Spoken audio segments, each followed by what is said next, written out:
At 74 years old, Roberto Durán still carries the fire that once made him one of boxing's most feared warriors. Perhaps not as much as many might have thought. Durán seemed to be very sluggish to me his very first round. His punches were not sharp and crisp. Lunging a little bit with his punches. The man they called Manos de Piedra, Hands of Stone, lived a career of legendary highs. He deserved more than one of the greatest. Wow. Durán missing, then landing the left to the head, left to the body, takes the left. Bitter rivalries and unforgettable grudges. And after decades of silence, the Panamanian icon has finally revealed the 6 fighters he hated the most throughout his career. This isn't just about opponents in the ring. It's about betrayals, trash talk, unfinished business, and clashes of personality that burned deeper than the punches they threw. Today, we step into Durán's world as he pulls no punches and calls out the names of the fighters who lit the flames of his fiercest hatred. 1. Sugar Ray Leonard. The world knew it had something special when Roberto Durán and Sugar Ray Leonard first locked eyes across the ring in 1980. Leonard was the golden boy of American boxing, flashy, handsome, and adored by sponsors. Durán, on the other hand, was the gritty street fighter from Panama City, a man who rose out of poverty and carried raw aggression like a weapon. When they fought in Montreal, the clash was electric. Durán humiliated Leonard with inside pressure, smothering him, taunting him, and showing the world that finesse could be crushed by ferocity. Durán's decision shocked the world, but it also sparked personal hatred. Leonard mocked him after the infamous rematch, the No Mas fight, where Durán quit mid-bout, allegedly from stomach cramps, but also from Leonard's frustrating showboating. To Durán, it wasn't just a loss, it was humiliation broadcast to the entire world. For years, Durán carried that bitterness. He hated Leonard's arrogance, the way he danced and grinned as if mocking Panama itself. Even in old age, Durán admits Leonard wasn't just a rival. He was a man who got under his skin, a ghost of unfinished pride. 2. Wilfred Benitez. Durán prided himself on breaking men down, but when he met Puerto Rican prodigy Wilfred Benitez in 1982, it became personal. Benitez was calm, almost cold, inside the ring. He didn't brawl, didn't exchange bravado. He dismantled opponents with defensive genius. For Durán, who thrived on psychological warfare, Benitez was infuriating. When they fought, Benitez didn't just beat Durán, he neutralized him. Durán swung with fury, but the Puerto Rican slid, blocked, countered, and made the Hands of Stone look like ordinary clay. The unanimous decision loss ate at Durán's pride. What truly fueled Durán's hatred wasn't just the loss.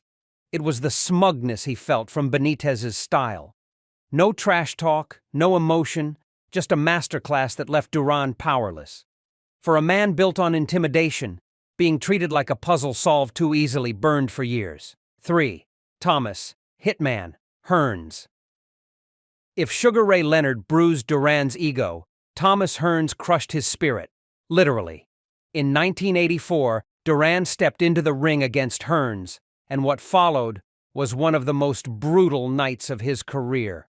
Hearns' monstrous reach and devastating right hand found its mark over and over.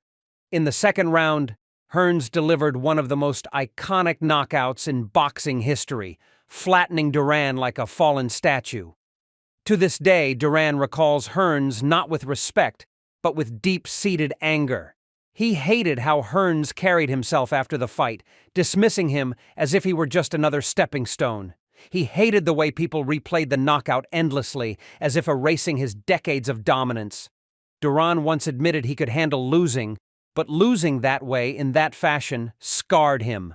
It wasn't just defeat, it was a public execution. 4. Esteban de Jesus. Before Leonard, before Hearns, there was Esteban de Jesus, the first man to hand Roberto Durán a professional loss. In 1972, a young Durán stepped into the ring against the slick Puerto Rican boxer.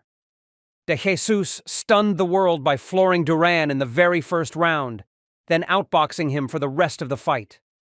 For a man who carried himself as invincible, the loss was an open wound. Durán would go on to beat De Jesus in 2 rematches, including a brutal knockout in their rubber match. But even with the victories, Durán carried hatred for De Jesus, not just for beating him, but for always claiming he had his number. What added fuel to the fire was their personal animosity. De Jesus trash-talked relentlessly, mocking Durán's style and even insulting Panama in interviews.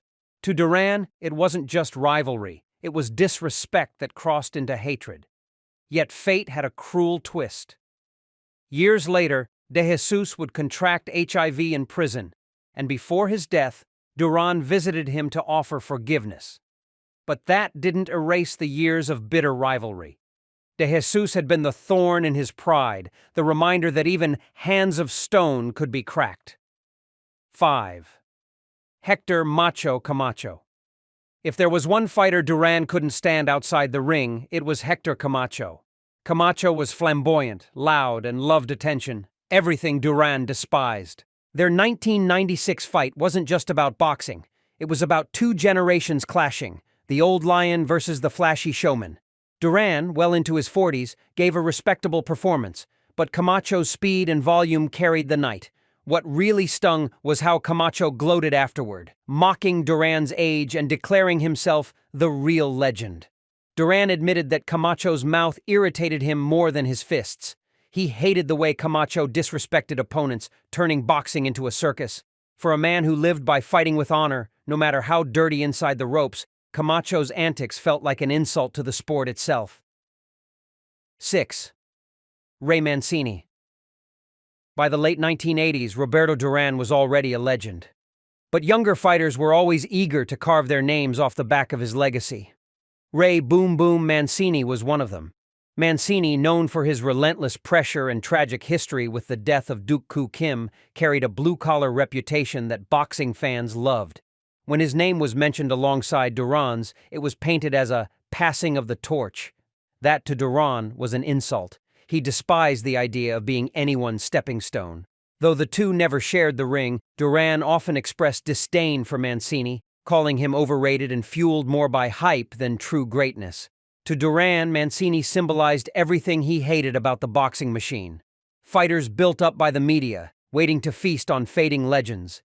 Even if Mancini was a respected warrior, in Durán's eyes, he was a pretender trying to take his throne.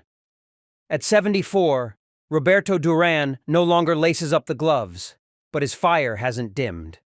The hatred he carried for these 6 fighters, Leonard, Benitez, Hearns, De Jesus, Camacho, and Mancini, wasn't just about punches thrown in the ring. It was about pride, identity, and the raw human emotions that turn a sport into legend. Durán was more than just hands of stone. He was a fighter who loved fiercely, hated deeply, and lived his life as if every round was the last.